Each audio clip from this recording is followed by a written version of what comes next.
The dust devil that tore down Main Street that scorching August morning in 1883 seemed to carry all of Penelope Granger's troubles with it, swirling them higher and higher until she could barely see through the grit in her eyes as she stumbled from the bakery to the boarding house with flour still dusting her sleeves. Kennewick, Washington Territory, was a hard place for a widow, and Penelope had learned that lesson with brutal clarity in the 6 months since influenza had taken Robert from her, leaving her with nothing but debts and a determination to survive that burned hotter than the August sun. She had exactly 10 minutes to change her dress and get to the general store where she worked afternoons, weighing out sugar and cutting cloth for the wives of ranchers who looked at her with a mixture of pity and suspicion, as if widowhood might be catching. After that, she would have barely enough time to swallow some bread before heading to the saloon where she cleaned tables and mopped floors until midnight, breathing in cigar smoke and whiskey fumes while trying to ignore the comments from drunk cowboys who thought a widow might be desperate enough for their attention. 26 was too young to feel this old, too young to have hands this raw and red, too young to see the world through eyes this tired. But Penelope had no family to fall back on, no parents living, no siblings who could take her in. Robert had been her entire world, and when he died, that world had collapsed into nothing but work and worry and the constant arithmetic of survival. $3.70 a week from the bakery, where she kneaded dough from 4 until 8 in the morning. $4 from the general store. $5.25 from the saloon, plus whatever pennies men left on tables, though she suspected the other girls pocketed most of those before she arrived. It was barely enough to pay for her tiny room above the millinery shop and keep herself fed on the cheapest cuts of meat and day-old bread. She was changing her dress when she heard the commotion outside, horses thundering into town with the kind of urgency that usually meant trouble. Penelope fastened the last button on her calico work dress and peered out the small window that overlooked Main Street. A group of cowboys had arrived, their horses lathered with sweat, and they were shouting something about a stampede, about needing supplies immediately, about a trail drive that was camped 10 miles north and running low on everything. She did not have time to watch. Mrs. Henderson at the general store would dock her pay if she was even a minute late, and Penelope could not afford to lose a single cent. She grabbed her sunbonnet and rushed down the narrow stairs, nearly colliding with old Mr. Patterson, who was ascending with his weekly package. The heat hit her like a physical force when she stepped outside, and she hurried along the wooden boardwalk, dodging around clusters of townspeople who had gathered to hear the cowboy's story. She caught fragments of conversation as she passed. A herd of 3,000 cattle. 6 weeks on the trail from Texas, heading to the railroad at Spokane Falls. They needed a cook because theirs had broken his leg. They needed medicine, coffee, bacon, beans. Penelope pushed through the door of Henderson's general store, the bell chiming her arrival. Mrs. Henderson looked up from the counter where she was already serving one of the trail hands, a young man barely out of his teens with sunburned cheeks and an earnest expression. "You are late," Mrs. Henderson said sharply. "I am sorry, Mrs. Henderson. The wind was terrible, and I had to close my eyes to walk through it. Excuses won't keep this store running. Get in the back and start checking the inventory. These gentlemen need supplies for their whole outfit, and I need to know exactly what we have." Penelope hurried to the storeroom, grateful to escape Mrs. Henderson's critical gaze even if it meant counting tins and sacks in the stifling heat of the windowless back room. She could hear voices from the front, Mrs. Henderson's clipped tones and the deeper rumble of men's voices. More of them now. A whole group of trail hands crowding into the store. She was on her third shelf of canned goods when she heard a voice that made her pause, pen hovering over her inventory list. It was not particularly loud or harsh, but it carried a quality of calm authority that cut through the general commotion. We will need 200 pounds of flour, 100 pounds of coffee, all the sugar you can spare, and as much salt pork and bacon as you have in stock. That is quite an order, Mrs. Henderson said, and Penelope could hear the avarice in her voice. It will be expensive. We have the money. We have been on the trail for 42 days and we still have 2 weeks ahead of us. My men need to eat and they need to eat well, or they will not be able to do their jobs. I will need to check my inventory. Of course. Penelope heard footsteps approaching the storeroom and then Mrs. Henderson's sharp face appeared in the doorway. How much flour do we have?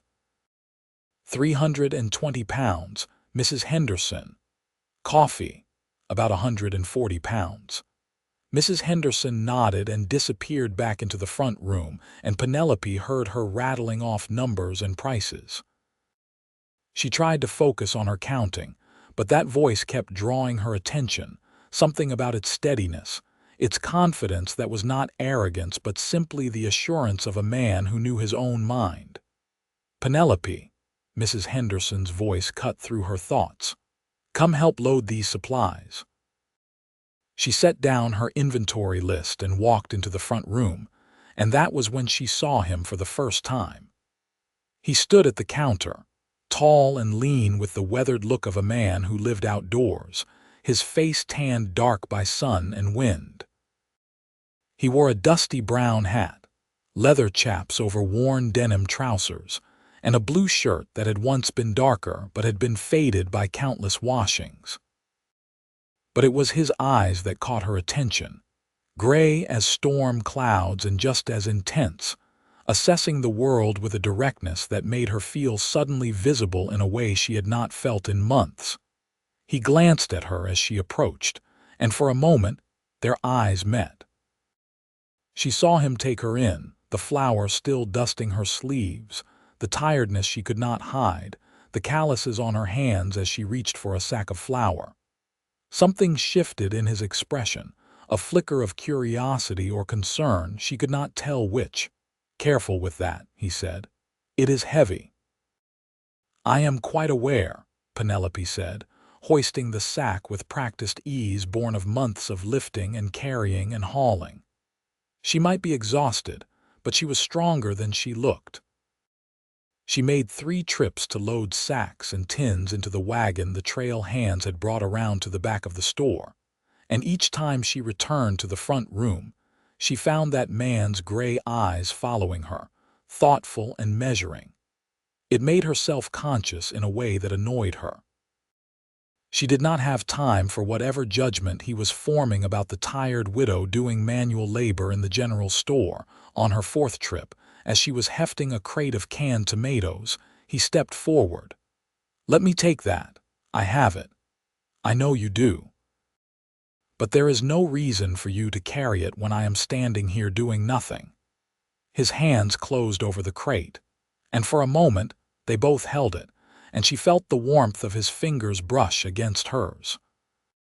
She let go, stepping back, suddenly aware of how close they were standing in the narrow space between the shelves and the back door. Thank you, she said stiffly. You are welcome, madam. He carried the crate outside, and she followed with a smaller box of salt. The loading continued for another 20 minutes, and Penelope became aware that several of the other trail hands were watching her, with the kind of attention that made her skin prickle with discomfort. But whenever one of them started to say something, to make the kind of comment she had learned to expect from men, the tall man with the gray eyes would give them a look, just a brief glance, and they would fall silent. When everything was finally loaded, Mrs. Henderson tallied up the enormous bill, and the man counted out cash without blinking at the total.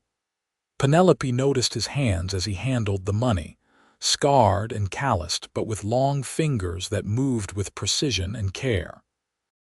If you need anything else while you are in the area, we are here 6 days a week, Mrs. Henderson said, her voice suddenly warm now that she had made such a substantial sale.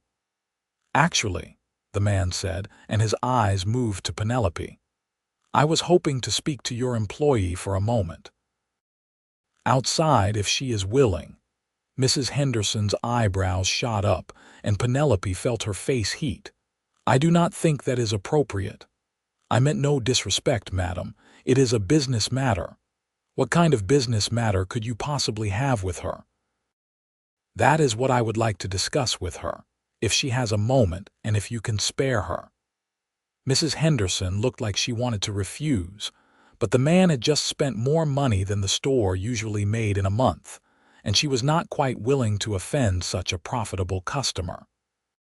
5 minutes, she said sharply. We have work to do. Penelope followed him outside into the brutal afternoon heat, confusion and curiosity warring in her mind. What could this stranger possibly want to discuss with her?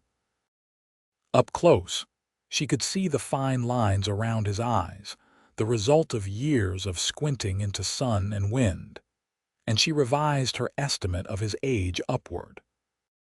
He was probably 30 or 31, old enough to have experience written in his face but young enough to still move with the easy grace of a man in his prime. I am Owen Daniels, he said without preamble. I am the trail boss for the Three Rivers outfit out of Texas. We are driving cattle to Spokane Falls. Penelope Granger, she replied, because it seemed rude not to introduce herself even though she could not imagine why it mattered.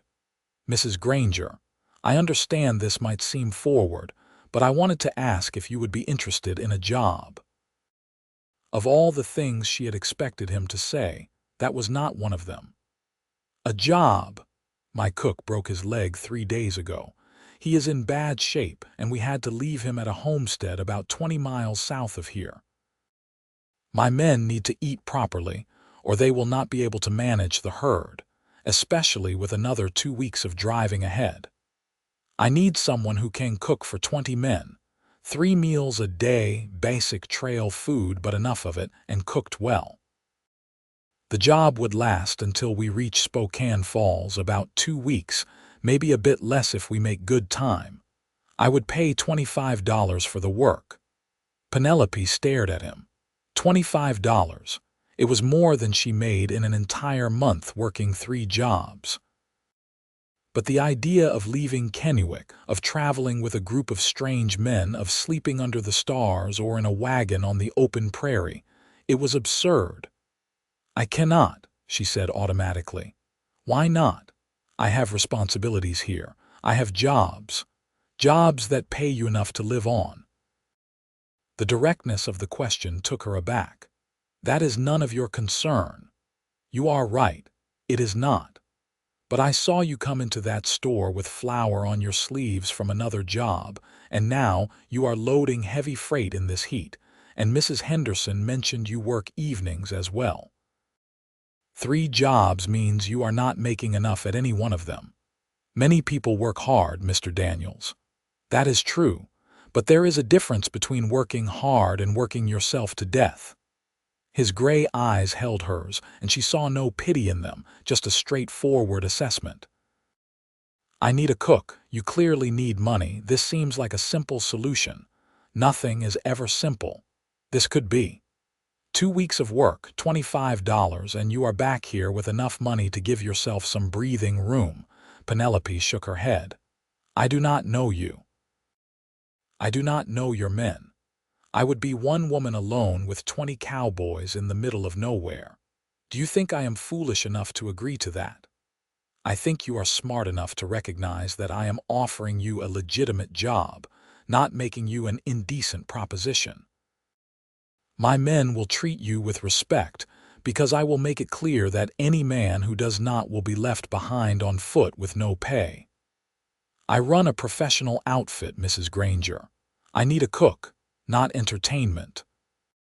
His bluntness was almost refreshing, so different from the careful euphemisms and loaded glances she dealt with at the saloon. But still, the idea was mad. "I cannot," she said again. "I am sorry," he nodded slowly. "If you change your mind, we are camped 10 miles north along the river. We will be there until tomorrow morning." He tipped his hat to her. "Thank you for your time, Mrs. Granger." He walked away toward his horse, and Penelope stood in the street, watching him mount with the easy grace of someone who had spent his entire life in the saddle. The other cowboys were already heading out, the loaded wagon trundling behind them, and she felt a strange pang of something that might have been regret or might have been relief. $25. The number haunted her as she went back inside to finish her shift. She could pay off the last of Robert's medical bills with that money. She could buy herself a new dress or new shoes to replace the ones that were wearing through at the sole. She could stop waking up at 4 in the morning and falling into bed at midnight and still wondering if she would have enough money to eat. But the risk, the impropriety of it.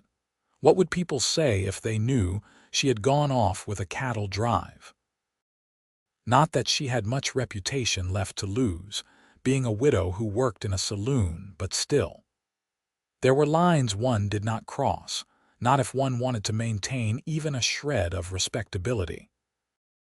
She pushed the thoughts away and focused on her work, measuring out nails for a farmer's wife and cutting lengths of rope and wrapping packages in brown paper.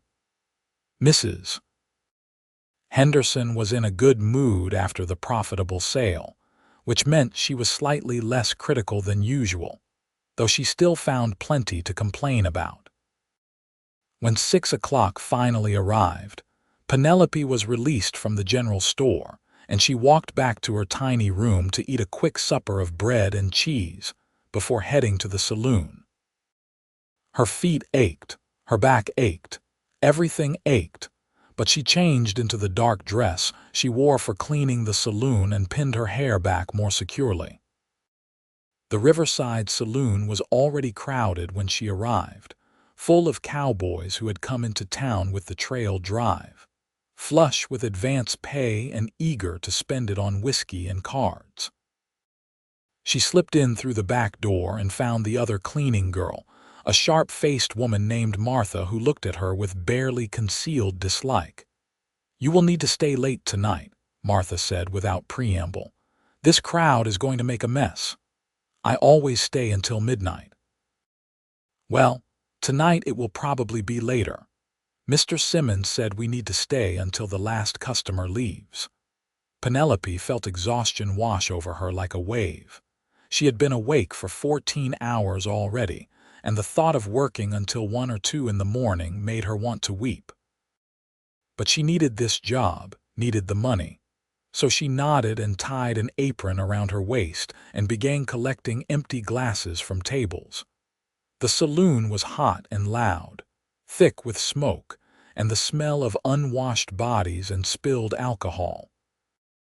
Men shouted at each other over hands of poker, laughed too loudly at jokes that were not funny, and pawed at the girls who worked the floor serving drinks and smiling at customers, even when those customers' hands wandered where they should not go. Penelope kept her head down and worked efficiently, clearing tables and wiping them down, sweeping up the sawdust that was supposed to absorb the spills, but mostly just created a sticky, disgusting paste on the floor. She was picking up glasses from a table in the corner when she felt a hand grab her waist. "Well, hello there, pretty widow. Why do not you sit down and have a drink with me?" She turned to find a cowboy leering at her, his face flushed with drink and his eyes unfocused. She did not recognize him from town, which meant he was probably part of the trail drive crew. "I am working, sir. Please let go of me." "Aw, do not be like that. I have money. I can pay for your time." His hand tightened on her waist, pulling her closer, and she could smell the whiskey on his breath. "Let go of me," she said more firmly, trying to pull away. "I said I will pay you. What more do you want? I want you to release me immediately. The lady asked you to let her go."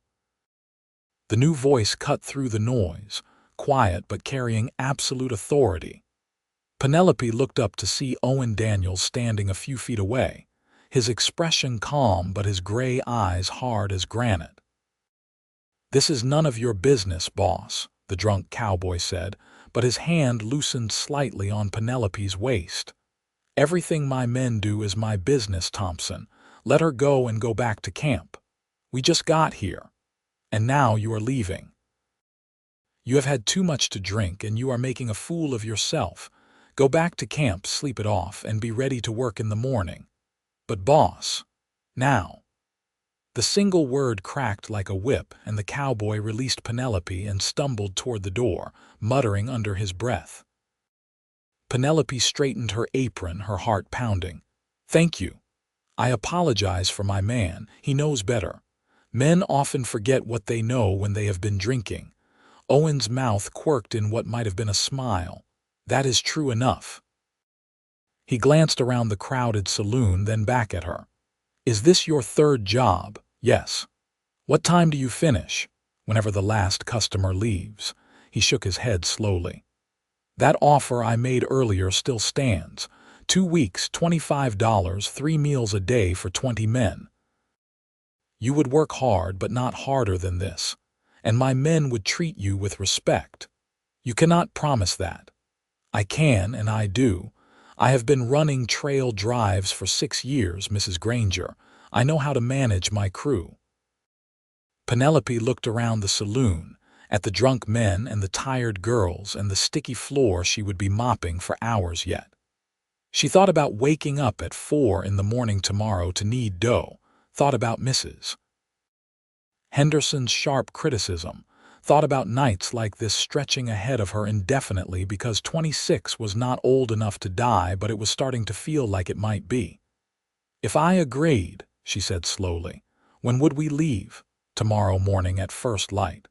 "That is very soon." "We have a schedule to keep. The railroad expects that herd and there are penalties if we arrive late." "What would I need to bring?" "A change of clothes, a bedroll if you have one, anything personal you need. We have a cook wagon with supplies and equipment." "You would sleep in the wagon bed, which is not luxurious, but it is private and sheltered."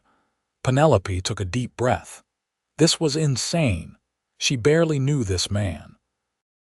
But something in his steady gaze, in the way he had stepped in when that cowboy grabbed her, in the straightforward honesty of his offer, made her think that maybe, just maybe, she could trust him. $25, she said. "Paid before we leave." "Half before we leave, half when we arrive in Spokane Falls." "All of it before we leave." He studied her for a moment, and she forced herself to hold his gaze.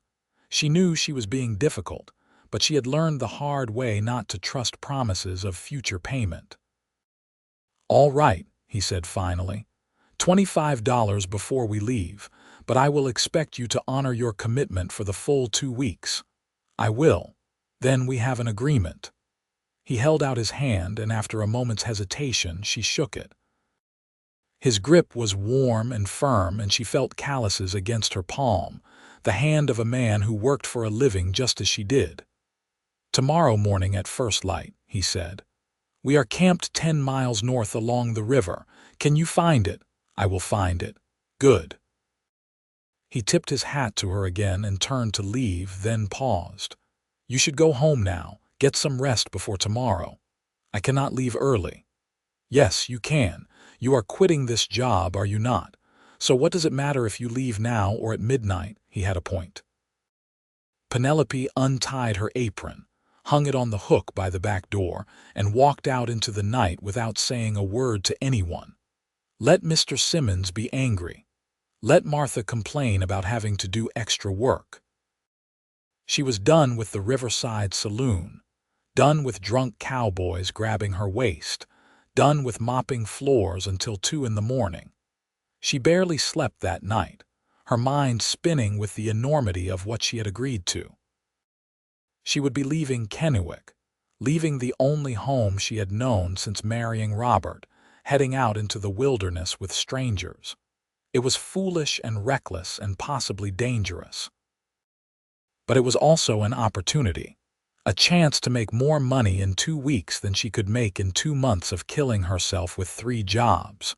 She rose before dawn, though for once it was not to go to the bakery. She packed her few possessions into a canvas bag that had been Robert's, including her other dress, her hairbrush, a bar of soap, and the small leather pouch where she kept her money, and the gold ring that had been her mother's. She rolled up her thin blanket and tied it with twine, then looked around the tiny room that had been her home for the past 6 months. There was nothing else she needed to take, nothing else worth keeping. She left the room key on the small table and walked downstairs, as the sky was just beginning to lighten in the east.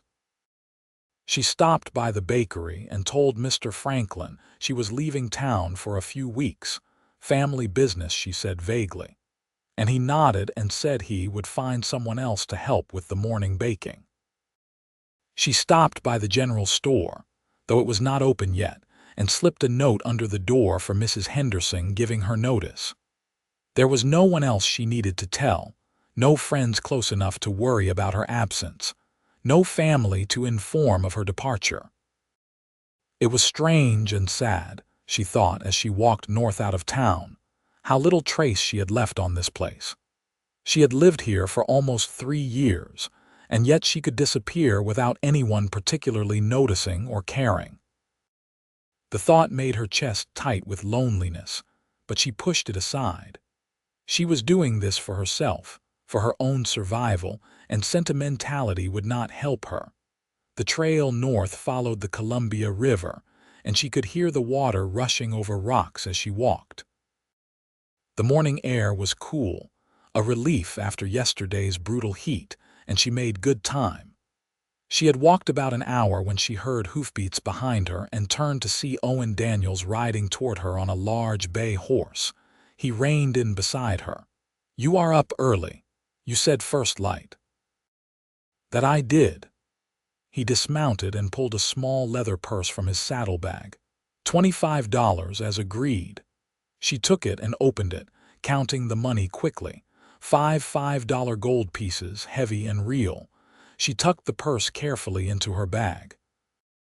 "The camp is still about 8 miles ahead. Would you like to ride?" Penelope glanced at the horse, then back at Owen. "I can walk."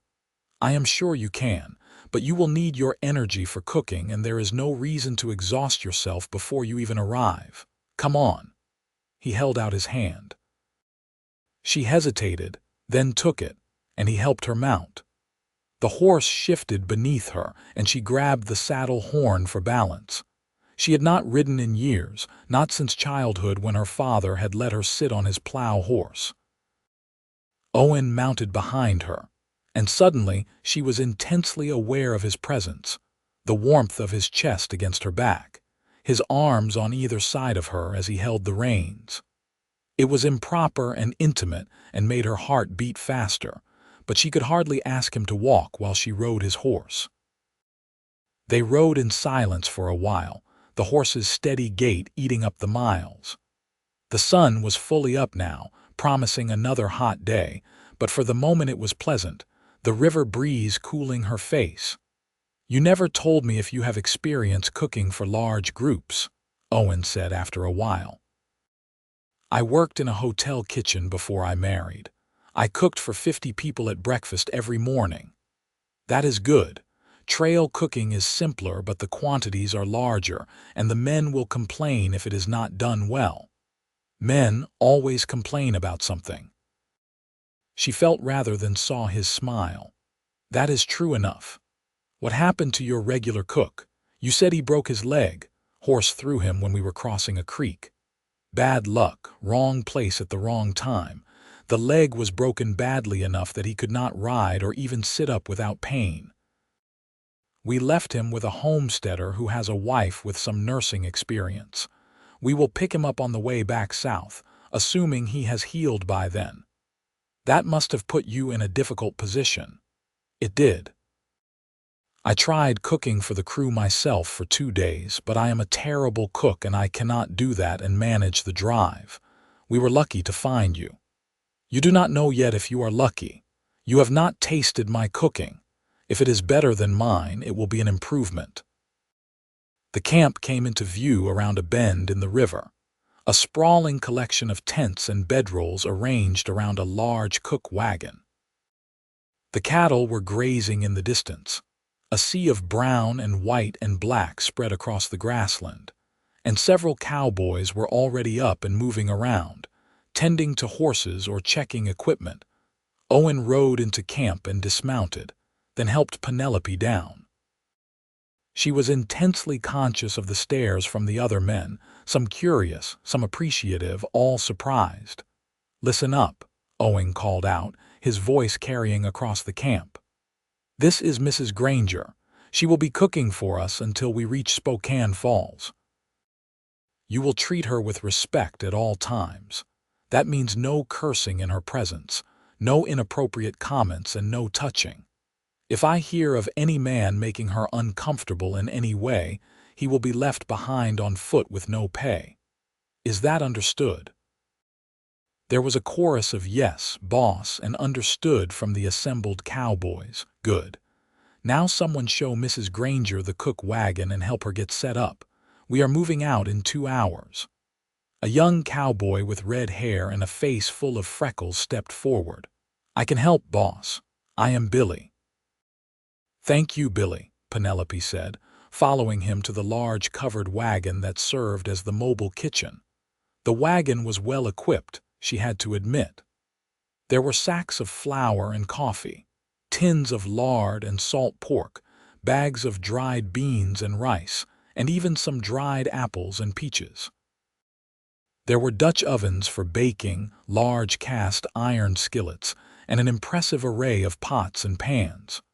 A water barrel was strapped to the side, and there was a folding table and a large coffee pot. "Our regular cook, Charlie, he kept everything organized real specific," Billy explained. "He would throw a fit if anyone moved anything. But he was a good cook, best we ever had on a drive." "I will do my best to match his standards," Penelope said, examining the supplies. "You probably already noticed, but the boss is real particular about things. He wants meals on time, coffee always hot, and everything clean. But he is fair, and he takes care of his crew better than most trail bosses." "How long have you been working for him?" "This is my 3rd drive with Mr. Daniels. Before that I worked for an outfit down in Texas that treated us like dirt. Mr. Daniels, he is tough, but he is decent. You will see." Billy helped her take inventory of the supplies and explained the routine. Breakfast was expected before dawn, usually coffee, bacon, or salt pork, biscuits if there was time, and sometimes beans or porridge. Lunch was often just coffee and cold leftovers, since the drive rarely stopped long enough for a full meal. Dinner was the big meal, usually beans, more meat, biscuits or cornbread, and coffee, always coffee. The men drank gallons of it. The cook wagon would move with the herd, and her job would be to drive it unless someone else was available to help. She would need to scout ahead for good places to stop for meals, gather firewood or buffalo chips for fuel, haul water from whatever stream or river was nearby, and manage all the cooking while the camp was being set up or taken down around her. It sounded exhausting, and Penelope wondered if she had made a terrible mistake. But then she thought about the $25 gold in her bag, and she squared her shoulders and got to work. The first breakfast was a scramble. She had not cooked over an open fire in years, and managing the temperature was more difficult than she remembered. The bacon burned on one side and was undercooked on the other. The biscuits were edible but dense. The coffee, at least, was strong and hot, which seemed to be the most important thing to the cowboys. They lined up with their tin plates and cups, and she served them quickly, trying not to meet their eyes, intensely aware of being the only woman in a camp full of men. Most of them thanked her politely and moved away to eat sitting on the ground or standing by their horses. A few made appreciative comments about how good it was to have hot food again, which made her think Owen's cooking must have been truly terrible. Owen was the last to come through the line. "The biscuits are better than mine," he said with a straight face. "That is not much of a compliment." "True, but it is only your first morning. You will find your rhythm." She nodded, grateful that he was not criticizing her clumsy effort. She cleaned up quickly while the men broke camp, washing pots and plates in river water heated over the fire, packing everything back into the wagon with some semblance of organization. Then they were moving, and Penelope found herself sitting on the wagon seat with reins in her hands, guiding the team of mules that pulled the heavy cook wagon. Billy had given her quick instructions, but it had been years since she had driven anything, and the mules seemed to sense her uncertainty, occasionally pulling in directions she did not intend. The herd moved slowly, a massive river of cattle flowing north across the grassland. Cowboys rode on the flanks and at the rear, keeping the animals bunched and moving in the right direction. Dust rose in great clouds, and the noise was tremendous. Thousands of hooves hitting the ground, the occasional lowing of cattle, the shouts of cowboys communicating with each other. Owen rode up and down the line, checking on everything, occasionally stopping to talk to one of his men or to help turn a stubborn steer back into the herd. Penelope watched him work, noticing how the other cowboys responded to him, the respect in their faces, the way they listened when he spoke. He was clearly good at his job, calm in a crisis, firm but fair in his management. Around midday, the herd stopped at a creek to water, and Penelope pulled the wagon up to a shady spot and set out cold biscuits and bacon for anyone who wanted them. Most of the men were too busy managing the cattle to eat much, but they appreciated the coffee she had kept hot in the big pot. Owen rode over and dismounted, accepting a cup of coffee and a biscuit. "How are you holding up? The mules do not respect me. They do not respect anyone. But you are managing them well enough. Is it always this loud? You get used to it. After a few days, you will barely notice." He drained his coffee and handed back the cup. "We will stop for the night in about 4 hours. There is a good camping spot with water and grass. You will have time to make a proper dinner. What do the men prefer? Anything hot and filling. They are not particular, but they appreciate variety if you can manage it." She nodded, already thinking about what she could make with the supplies available. Beans took a long time to cook, but if she started them early, they would be ready by evening. She could make cornbread in the Dutch oven and fry up salt pork. It would not be fancy, but it would be substantial. The afternoon was long and hot, and Penelope was grateful for the shade of the wagon cover. She prepared what she could while they moved, soaking beans in a pot of water, mixing cornbread batter, cutting up salt pork into chunks. The swaying of the wagon made detailed work difficult, but she managed. When they finally stopped for the evening, she was ready. She had the men help her unload the cooking equipment and set up the fire, then she got to work in earnest. The beans went into a large pot to simmer with chunks of salt pork and onions. The cornbread batter went into a Dutch oven that she buried in coals to bake. She fried more salt pork and made a simple gravy to go with it. The work was hot and tiring, but there was also something satisfying about it. She was creating something, feeding people, using skills she had not exercised in years. And when the men lined up for dinner, she saw genuine appreciation on their faces. "Madam, this is the best meal we have had in a week," one cowboy said, and others echoed his sentiment. Even Owen, when he came through the line, looked pleased. "This is excellent, Mrs. Granger. Thank you. You are welcome." She ate her own dinner sitting on the wagon steps, too tired to socialize even if it had been appropriate. The men gathered around the fire, talking and laughing, and she listened to the sound of their voices mixing with the lowing of cattle in the distance and the rush of water over rocks. Billy brought her his empty plate. "That was real good, Mrs. Granger. Charlie is going to have competition when he comes back. I am sure Charlie is much better than I am." "Maybe, but you are better looking." He blushed bright red. "I mean, that is, I was not trying to be forward, madam. I just meant, it is all right, Billy. I know what you meant." "Thank you for the compliment." He nodded and hurried away, and Penelope could not help but smile. He was sweet, that boy, probably no more than 19 or 20. She washed all the dishes and pots, a seemingly endless task, and put everything away in the wagon. By the time she finished, the sun had set and the stars were coming out, brilliant against the darkening sky. The men were bedding down, rolling into blankets near the fire or setting up small tents. Owen appeared at her elbow. "Your bed is in the wagon. I put a canvas curtain up so you will have privacy. There will always be at least 2 men on watch through the night, so you do not need to worry about anyone bothering you." "Thank you. Tomorrow will be easier. You are learning the routine." She nodded, too tired to form words. She climbed into the wagon bed, grateful for the curtain that shielded her from view, and spread her thin blanket over the sacks of supplies that formed a lumpy but adequate mattress.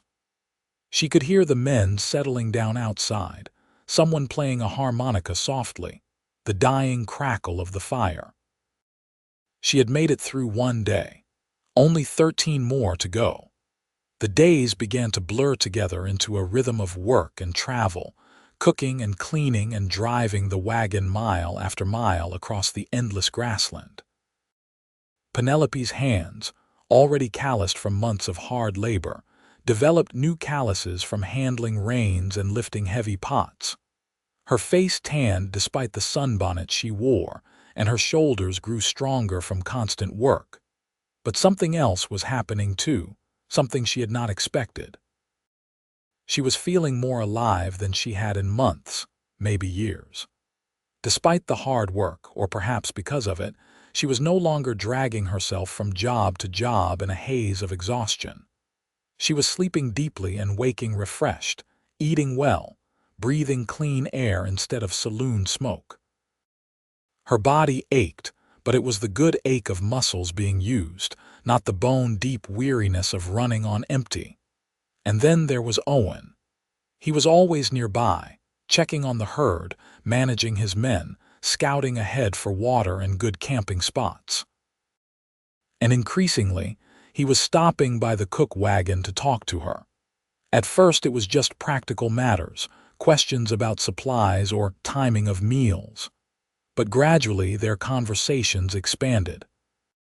She learned that he had grown up on a ranch in Texas, that his father had died when he was 16, and he had helped his mother keep the place running until she remarried a few years later. He had been working cattle drives for 10 years, starting as a regular cowboy and working his way up to trail boss. He was 32, never married, though he had been engaged once to a girl who decided she wanted a man who stayed in one place. "I cannot blame her," he said one evening as Penelope was preparing dinner and he was helping her carry water from the stream. "This is not an easy life, always moving, always working. It is not fair to ask someone to share it." "But you love it," Penelope said, and it was not a question. "I do. I love the work, the challenge of getting a herd from Texas to wherever they need to go. I love being outdoors, being on horseback, seeing new country.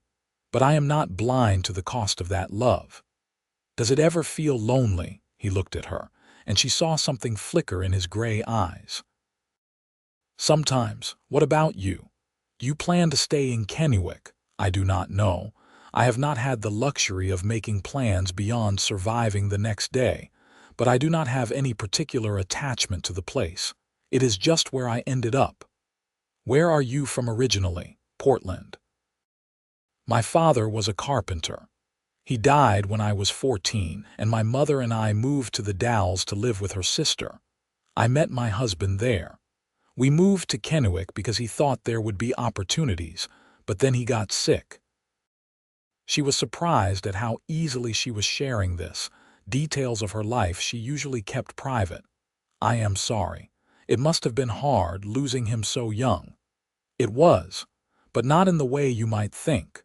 She hesitated, then decided there was no point in pretending. Robert was a good man, but I do not think we were in love, not really. We were friends and we were both alone and it seemed practical to marry, but there was never any passion, any deep connection. When he died, I grieved for him, but I also felt guilty because mostly I was just scared about how I would survive without him. That is honest, perhaps too honest. No such thing. He set down the water buckets. I think honesty is the rarest and most valuable quality a person can have. They stood there in the fading light, and Penelope felt something shift between them, a deepening of their connection that went beyond employer and employee, beyond friendly acquaintances. She saw awareness in his eyes, an attraction he was not quite hiding, and she realized with a small shock that she felt it too. It had been so long since she had felt anything like this, the flutter of nerves in her stomach, the heightened awareness of another person's presence, the desire to be closer. She had felt it briefly when she first met Robert, but it had faded quickly into comfortable companionship. This was different, more intense, both exciting and frightening. "I should finish dinner," she said, stepping back. "Of course." But he did not move away immediately, and neither did she, and the moment stretched between them electric and full of possibility. Then one of the cowboys shouted something in the distance, and the spell broke. Owen turned and strode away toward the herd, and Penelope went back to her cooking, her heart beating faster than the work warranted. Over the following days, she found herself watching for him, noticing when he rode past the wagon, looking forward to the moments when he would stop to talk. He seemed to be doing the same, finding excuses to check on her more often than was strictly necessary, lingering when he brought her game he had shot for variety in the meals, staying to help when she needed to move heavy equipment. The other cowboys noticed, of course. Cowboys noticed everything and gossiped like washerwomen despite their rough exteriors. But they seemed to approve, making themselves scarce when Owen came around, giving them space for their increasingly long conversations. One evening, about 10 days into the drive, after she had finished cleaning up from dinner, and the men had dispersed to their various sleeping spots, Owen came and sat on the wagon steps beside her. "We will reach Spokane Falls in 3 more days," he said. "That is good news. You will be on schedule. We will be early, actually.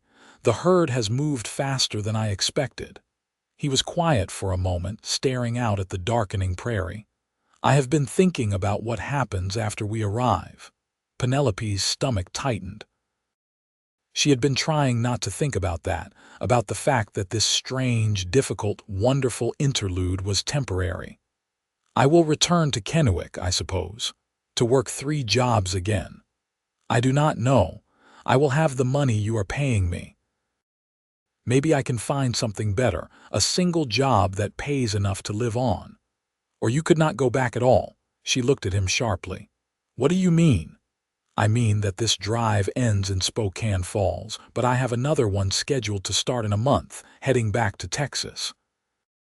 And after that there will be another and another. I am a trail boss, Penelope. This is what I do, and I need a cook."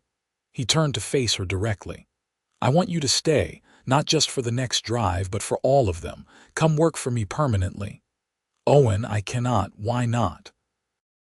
"You are good at this work. The men love your cooking. You are managing the wagon better every day, and you do not have anything tying you to Kennewick. I do not have anything tying me to the trail either. Do not you?" His gray eyes held hers, intense and searching. "I think you do. I think you feel it too, this thing between us." Her breath caught. We have known each other for less than 2 weeks.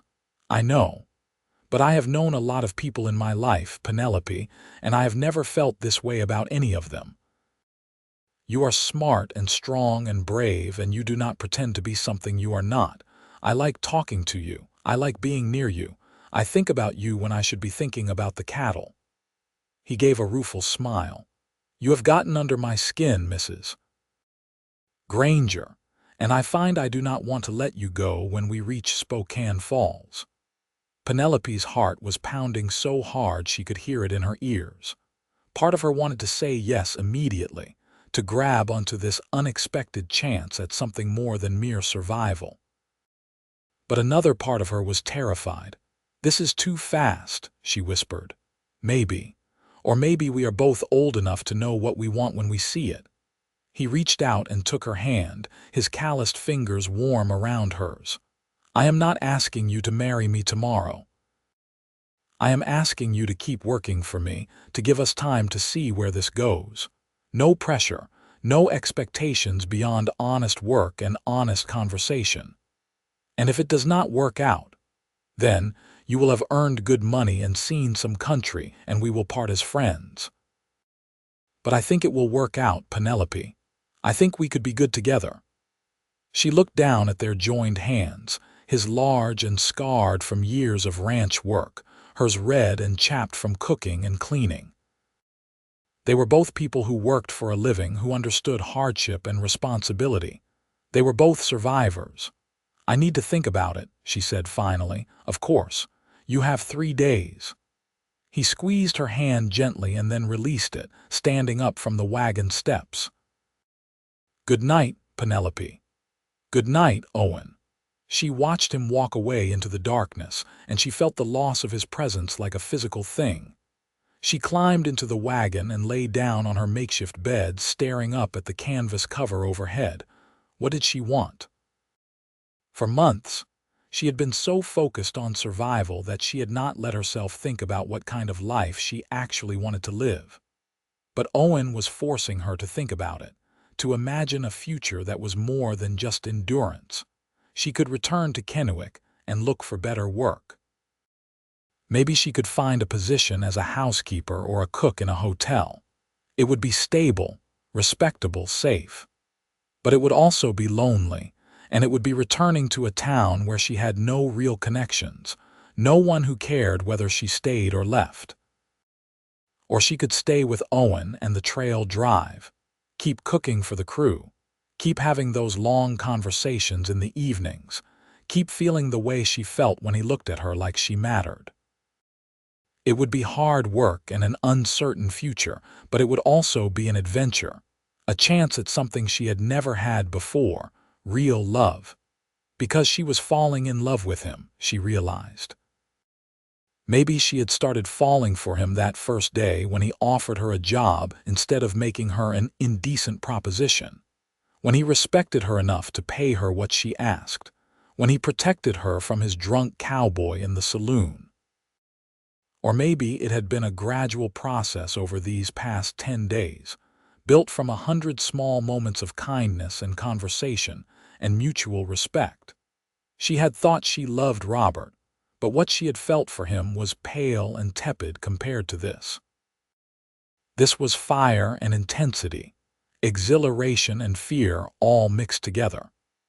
This was what people wrote songs and poetry about, what made people take crazy risks and upend their lives. And the most amazing thing was that Owen seemed to feel the same way about her. She saw it in how he looked at her, in how he found excuses to be near her, in the careful way he had confessed his feelings while still giving her space to decide. By the time she finally fell asleep, she knew what her answer would be. The next 3 days passed in a blur of anticipation and nerves. Owen did not press her for an answer, but she could feel his awareness of her whenever he was nearby, a tension in the air between them like the pressure before a thunderstorm. The landscape was changing as they approached Spokane Falls, becoming more wooded, the river running faster and deeper. They passed occasional homesteads and small settlements, signs of increasing civilization after the empty prairie. On the afternoon of the 13th day, they crested a rise and saw Spokane Falls spread out below them, a bustling town built around the thundering waterfalls that gave it its name. The railroad yards were visible in the distance, a maze of tracks and cattle pens and loading chutes. The herd was delivered to the stockyards without incident, and the railroad agent counted the cattle and signed off on the delivery. Owen collected payment, then paid each of his cowboys, sending them off to celebrate in the town saloons with the warning to be ready to ride south in 3 days. Penelope waited by the cook wagon, watching the men disperse. Her bag was packed, her few possessions ready to go, though she was not sure yet where she would be going. Owen approached her, leading his horse. "I have a room at the Columbia Hotel for tonight. I thought you might want a real bed and a hot bath after 2 weeks on the trail. That sounds wonderful. I got you your own room," he added quickly. "I am not presuming anything." "I know you are not." She took a deep breath. "Owen, I have made a decision." She saw him tense, saw hope and fear war in his eyes. "Yes, I want to stay. I want to keep working for you, and I want to see where this goes between us." The smile that broke across his face was like sunrise, transforming his whole expression. "You mean it, I mean it. I am terrified and I have no idea if this is wise, but I want to try." He closed the distance between them in 2 strides and pulled her into his arms, holding her tight against his chest. She felt his heart pounding as fast as her own, and she wrapped her arms around him, breathing in the scent of leather and horse and sun-warmed skin. "You will not regret this," he murmured into her hair. "I will take care of you, Penelope. I promise." "I do not need you to take care of me," she said, pulling back to look up at him. "I can take care of myself, but I would like us to take care of each other. That is an even better arrangement." He cupped her face in his hands, his thumbs gentle against her cheekbones. "I am going to kiss you now, if that is all right." "That is very much all right." His lips met hers, soft at first and then deeper as she responded, and Penelope felt like she was falling and flying at the same time. She had been kissed before, but never like this, never with this intensity of feeling, this sense of rightness. When they finally broke apart, both breathing hard, she saw everything she felt reflected in his eyes. "I am in love with you," Owen said simply. "I know it is too soon to say that, but it is the truth, and I promised you honesty." "It is not too soon," Penelope whispered. "I love you too." They stood there in the stockyard, surrounded by the smell of cattle and the noise of the railroad, and Penelope felt happier than she had in years. She had come on this trail drive out of desperation, thinking only of the money she could earn. But she had found something infinitely more valuable. She had found love, real and deep and true. She had found a partner who respected her strength and valued her work. She had found a future that was uncertain but full of possibility. The hotel room was a luxury after 2 weeks of sleeping in the wagon. Penelope soaked in a hot bath until her skin was pink and wrinkled, washing away layers of trail dust and sweat. She put on her cleanest dress and brushed out her hair, studying herself in the small mirror. She looked different than she had 2 weeks ago. Her face was tanned and there were new freckles across her nose. Her eyes looked brighter, less haunted. She looked, she realized, like a woman who was loved and who loved in return. There was a knock on the door and she opened it to find Owen, cleaned up and dressed in fresh clothes, his dark hair still damp from his own bath. "I thought we could have dinner," he said. "A real dinner, at a restaurant, to celebrate the successful drive and your decision to stay." "That sounds perfect." They walked through the streets of Spokane Falls as the sun set, painting the sky in shades of orange and pink. The town was busy, full of miners and loggers and railroad workers, rough men doing rough work. But Penelope felt safe with Owen's hand at the small of her back, guiding her around mud puddles and wagon ruts. The restaurant he chose was nothing fancy, just a plain room with wooden tables and a handwritten menu on a chalkboard, but the food was good and plentiful. Beef and potatoes and fresh bread, pie for dessert. They talked and laughed, and Penelope marveled at how comfortable she felt with him, how easy it was to be herself. "I need to go back to Kennewick tomorrow," she said as they walked back to the hotel. "I need to collect the rest of my things and settle my affairs there. I will come with you." "You do not have to do that. I want to. Besides, we need to get supplies for the return drive, and Kennewick has a good general store." She smiled at the memory of that first day in Henderson's general store, when she had thought Owen was just another trail boss making a business transaction. How much had changed in such a short time. They stopped outside her hotel room door, and Owen took both her hands in his. "I know we have only known each other for 2 weeks, but I am certain about us. I want you to know that." "I am certain too," Penelope said. "It is terrifying how certain I am. We will take it slow, give ourselves time to be sure, but I think we are both old enough to know when something is real." He kissed her goodnight, a long, sweet kiss that made her toes curl in her boots, and then he stepped back and walked down the hall to his own room.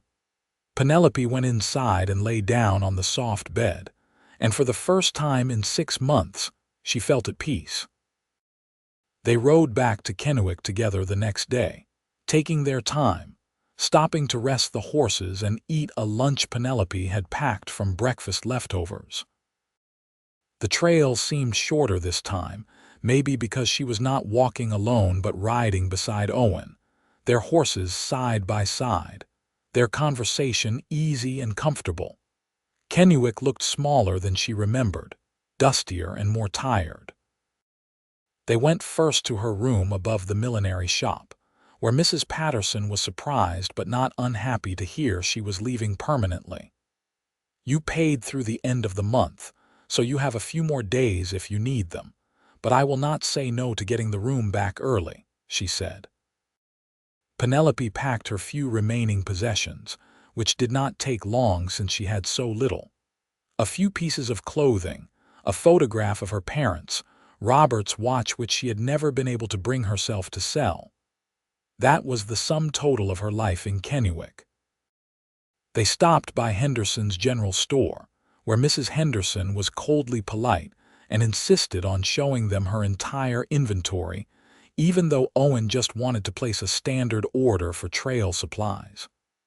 "I heard you ran off with a cattle drive, Mrs. Henderson said to Penelope while Owen was examining the coffee selection. "Very inappropriate behavior for a widow." "I was working, Mrs. Henderson, just as I was working for you. The only difference was the pay was better. Working in close quarters with 20 men. I am sure it was quite an education." Penelope felt her temper rise, but before she could respond, Owen appeared at her elbow.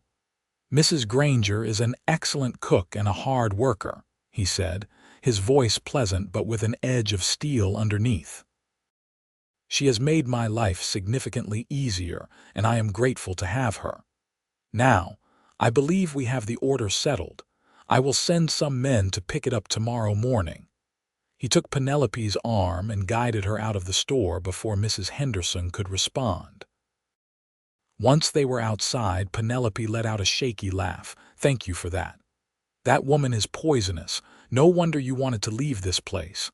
It was not all bad. There are some kind people here. But no one you will miss," she thought about it honestly. "No, no one I will miss."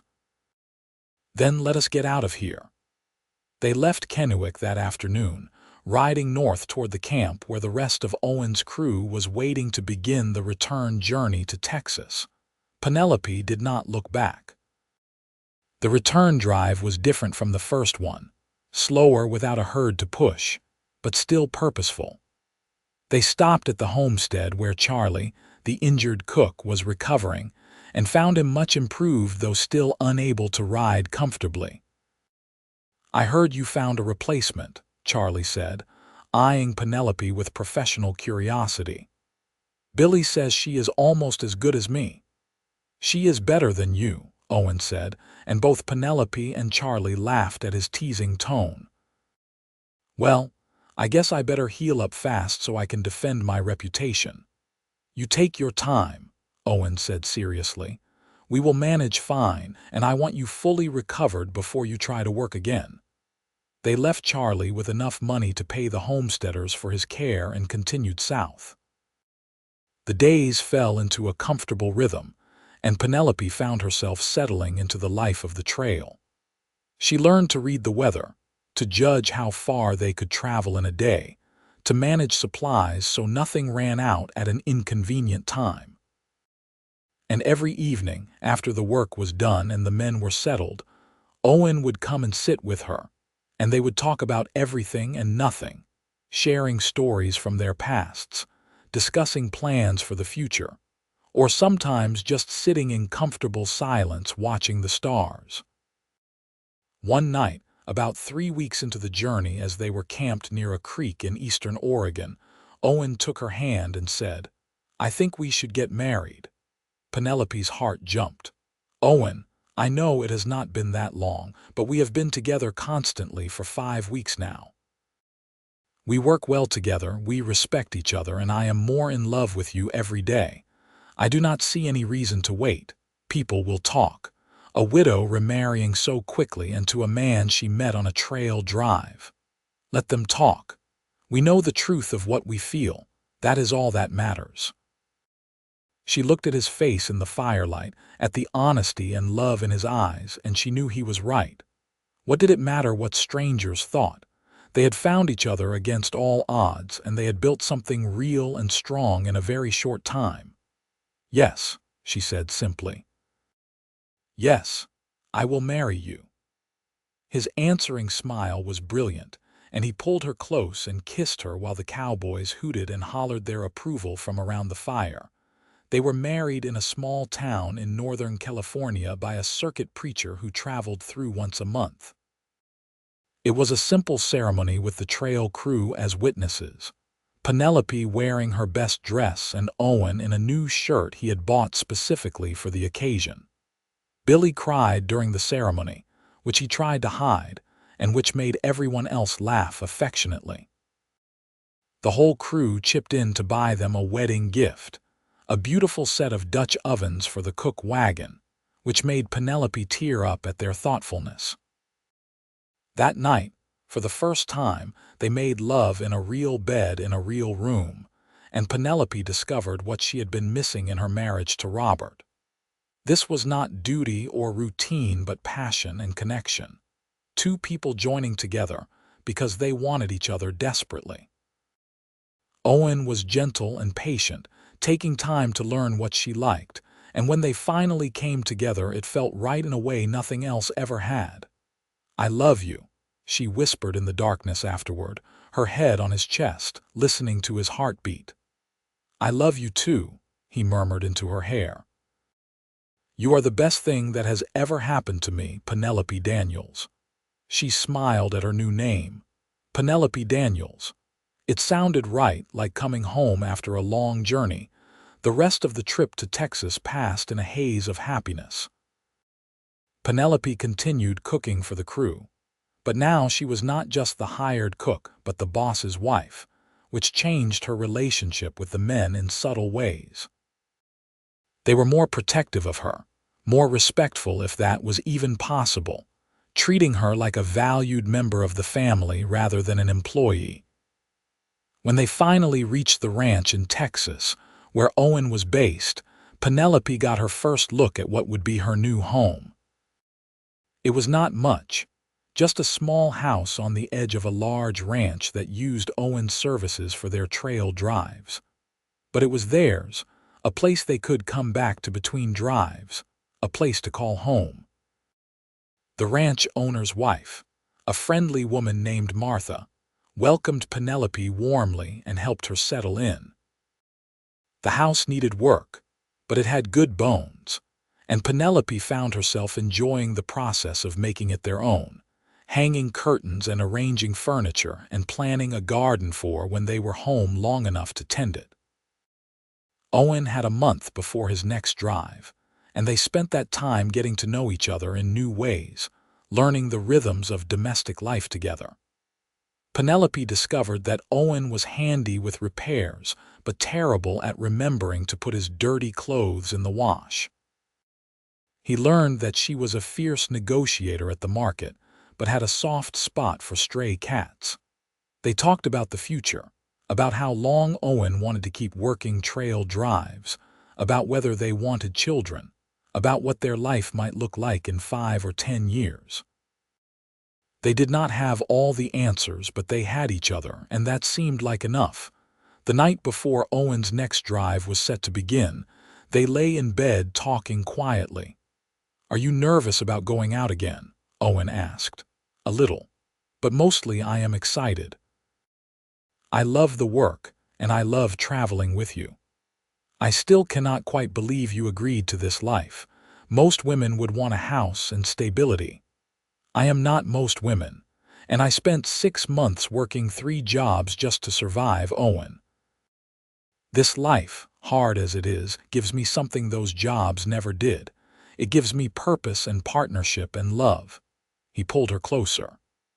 "You know, when I rode into Kennewick that day, I was just looking for supplies. I never imagined I would find the woman I had been looking for my whole life. I thought you were just another cowboy making trouble. I certainly never imagined I would fall in love with you. Fate works in strange ways. Or maybe it is just luck. Either way, I am grateful." The next drive was easier than the first, Penelope now experienced in the routine and challenges of trail cooking. She had her own horse now, a gentle mare named Rosie, so she could ride instead of always driving the wagon. She was also pregnant, which she had discovered a few weeks earlier, and had told Owen to his absolute delight. They decided to keep the pregnancy quiet from the crew for now, not wanting any special treatment or worry. Penelope felt fine, just a little tired in the mornings, and she saw no reason to change anything about how they worked. But Owen was protective, always checking on her, trying to take on tasks he thought might be too strenuous. It was sweet, but also a little annoying, and she finally had to sit him down and explain that she was perfectly capable of continuing her work. "Women have been having babies since the beginning of time while doing far harder work than this," she said firmly. "I will tell you if I need to stop or slow down. But right now, I am fine, and I need you to trust me to know my own limits." He agreed, though she could tell it was hard for him not to hover. Charlie had rejoined the crew for this drive, his leg fully healed, and he and Penelope developed an easy working relationship. He was generous about teaching her tricks and techniques he had learned over years of trail cooking, and she appreciated his knowledge and experience. "You are a natural at this," he told her one day as she was making sourdough bread, something he had taught her. "Better than most of the cooks I have worked with, and I have worked with plenty." "That is kind of you to say. It is the truth, and it is good to see the boss so happy. He has been alone too long, that one. He needed someone like you. I think we needed each other." The drive went smoothly until they were about 2 weeks from their destination. They were crossing into Kansas when a sudden storm blew in, the kind of violent spring thunderstorm that turned the sky green and sent the cattle into a panic. The stampede happened fast, 3,000 head of cattle running in blind terror, and the cowboys rode desperately to try to turn them, to get them running in a circle rather than straight ahead where they could scatter and be lost or injured. Penelope secured the wagon and waited, her heart in her throat, watching lightning fork across the sky and listening to the thunder of hooves that was louder than the thunder from the clouds. She saw Owen in the thick of it, riding hard, working with his men to control the chaos.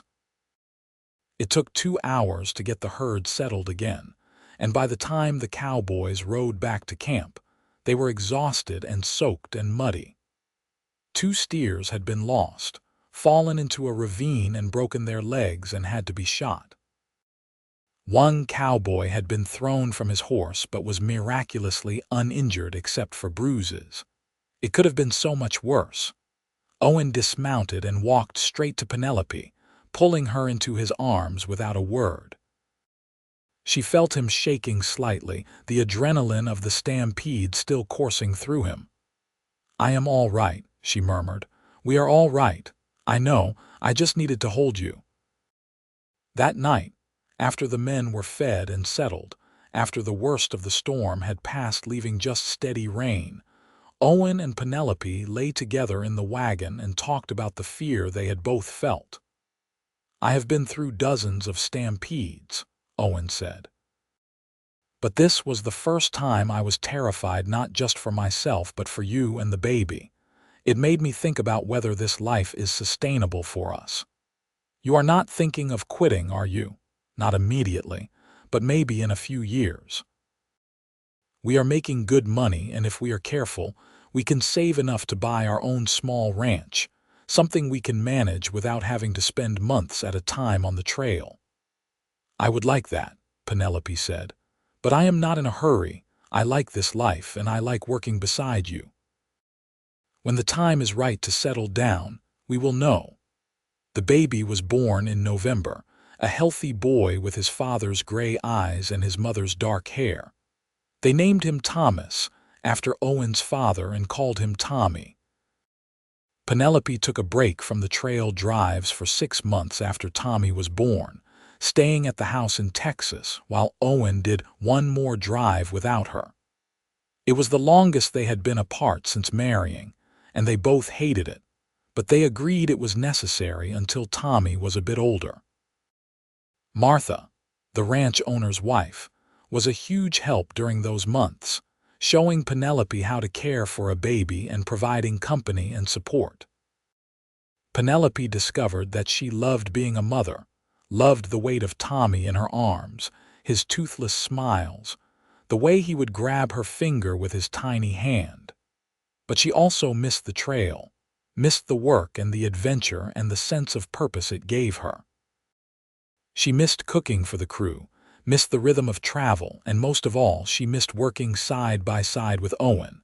When he returned from the drive, sun-bronzed and trail-worn, Tommy was 6 months old and Penelope was ready to discuss going back out. "Are you sure?" Owen asked, holding his son carefully, still a bit awkward with the small, squirming body. "It will be harder with a baby. It will be different, but we can manage. Martha has a sister who lives in Waco, and she has agreed to watch Tommy during the drives.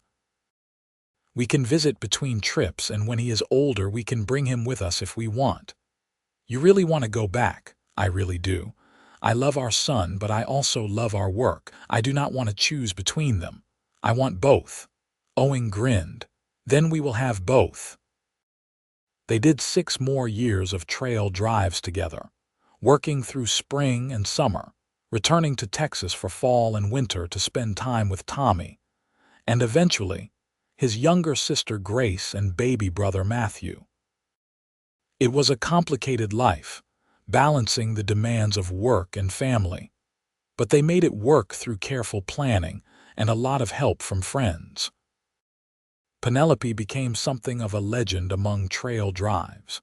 The cook, who was also the boss's wife, who could handle a stampede and manage a chuck wagon and still make the best sourdough biscuits anyone had ever tasted.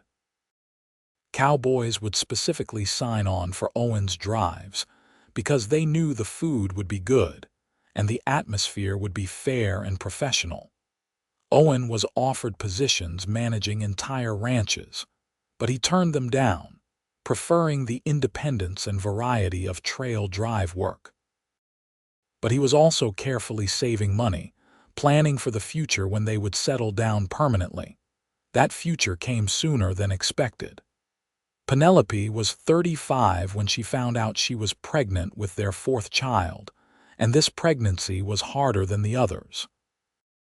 She tired more easily and had trouble keeping food down. The doctor advised against doing another trail drive, and reluctantly, Penelope agreed. "I think this is it," she told Owen. "I think it is time to settle down. Are you sure?" "I do not want you to give up something you love because of my baby." "Our baby," she corrected. "And I am not giving anything up. I am choosing something different the next phase of our life. We always knew this was temporary." They used their savings to buy a small ranch about 50 miles from San Antonio, 200 acres with good water and grazing land. It was enough to run a small herd of cattle, grow some crops, and raise their children. Owen continued doing occasional trail drives for a few years, shorter trips that he could manage without Penelope's help. Charlie had finally retired, and Owen trained a young man to take over as cook, though he admitted no one was ever quite as good as Penelope. Their fourth child was another boy, named Robert after Penelope's first husband, because she wanted her children to know that she honored all parts of her past, even the difficult parts. The ranch thrived under their joint management. Owen handled the cattle and the physical labor of maintaining the property, while Penelope managed the finances and the household. They hired a few hands to help with the heavy work, and as Tommy and Grace and Matthew grew older, they took on more responsibilities. On Penelope's 40th birthday, Owen took her on a picnic to the creek that ran through their property, leaving the children in the care of their oldest hand's wife. "I have been thinking," Owen said as they sat by the water, "about the day we met. Do you remember, of course? You walked into Henderson's general store and ordered enough supplies to feed an army. And I saw this woman with flour on her sleeves and tired eyes, and I thought she was the most beautiful thing I had ever seen. I was a mess. You were magnificent. You were surviving against impossible odds, working 3 jobs, refusing to give up. I was in awe of you before I even spoke to you. I thought you were insane, offering a strange woman a job cooking for 20 cowboys. Maybe I was, but it was the best insane thing I ever did." He took her hand. "You changed my entire life, Penelope. Before you, I was just going through the motions, working but never really living. You gave me love and partnership and a family and a home. You gave me everything. You gave me the same," she said softly. "I was drowning in Kennewick, working myself to death just to survive. You offered me a different life, a better life. You saw me as more than just a desperate widow. You saw my strength and my value. I still see it, every single day." They sat in comfortable silence for a while, watching the water flow over rocks, listening to birds singing in the trees. Their life had not been easy, but it had been good, full of hard work and love and purpose. "You ever regret it?" Owen asked. "Giving up the trail drives?" "No. I loved that time, but I love this too. I love watching our children grow, love building something permanent, and I get to do it all with you.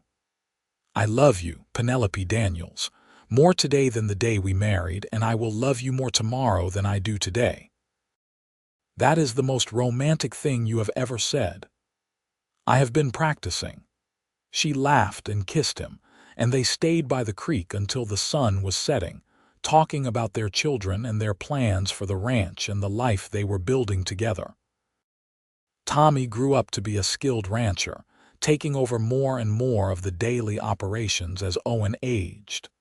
Grace became a teacher, marrying a banker from San Antonio and moving to the city, though she visited often. Matthew developed a passion for horses, becoming a skilled trainer. And young Robert showed an interest in cooking, spending hours in the kitchen with Penelope learning her techniques. Owen and Penelope grew older together, their hair graying, their bodies slowing down, but their love never diminishing. They would sit on the porch in the evenings, watching the sunset over their land, holding hands and talking about everything and nothing. Owen was 62 when his heart started giving him trouble. The doctor said to take it easy to avoid stress and heavy labor. Owen tried to follow the advice, but it was hard for a man who had spent his whole life working with cattle to suddenly sit still. Penelope watched over him carefully, making sure he took his medicine and rested properly. She would make his favorite foods and sit with him in the evenings, reading to him from the newspaper or just talking about their life together. "I have no regrets," he told her one day. "We built a good life, you and me. We did, and it is not over yet, I know. But I want you to know, in case something happens, that these years with you have been the best of my life. You made me happier than I ever thought possible. Stop talking like that. You are going to be around for many more years. I hope so. But if I am not, promise me you will be okay. Promise me you will keep living, keep finding joy. I promise. But only if you promise to fight as hard as you can to stay with me. Deal?" Owen lived another 15 years, long enough to see all his children settled and happy, long enough to meet 8 grandchildren, long enough to celebrate his 50th wedding anniversary with Penelope. He died peacefully in his sleep at 77, with Penelope holding his hand. The grief was crushing, but Penelope found comfort in their children and grandchildren, in the ranch they had built together, in the memories of 50 years of love and partnership. She continued living on the ranch, helping Tommy manage it, teaching her grandchildren to cook, working in her garden. She lived to be 82, sharp and active right until the end. On her last day, she sat on the porch with Tommy, looking out over the land. "Your father and I built a good life here," she said. "You did, Mama, the best. I was so lost when I met him. I thought I would spend the rest of my life working myself to death in Kennewick, barely surviving, but he gave me a different choice. He loved you so much, and I loved him, still do," she smiled. "You know what he said to me that first day? He said I was working 3 jobs and I only needed to love him. At the time, I thought he was being presumptuous. But he was right. Love was enough. It was more than enough." That night, Penelope Daniels died in her sleep, just as Owen had, peacefully and without pain. Her children buried her next to Owen on a hill overlooking the ranch, under an oak tree they had planted together their first year there. The tombstone was simple, just their names and dates, and a single line that Tommy had chosen. "Here lie Owen and Penelope Daniels, who loved each other fiercely and built a beautiful life together." The ranch continued for generations, passed down through their children and grandchildren, each generation adding their own stories to the foundation Owen and Penelope had built.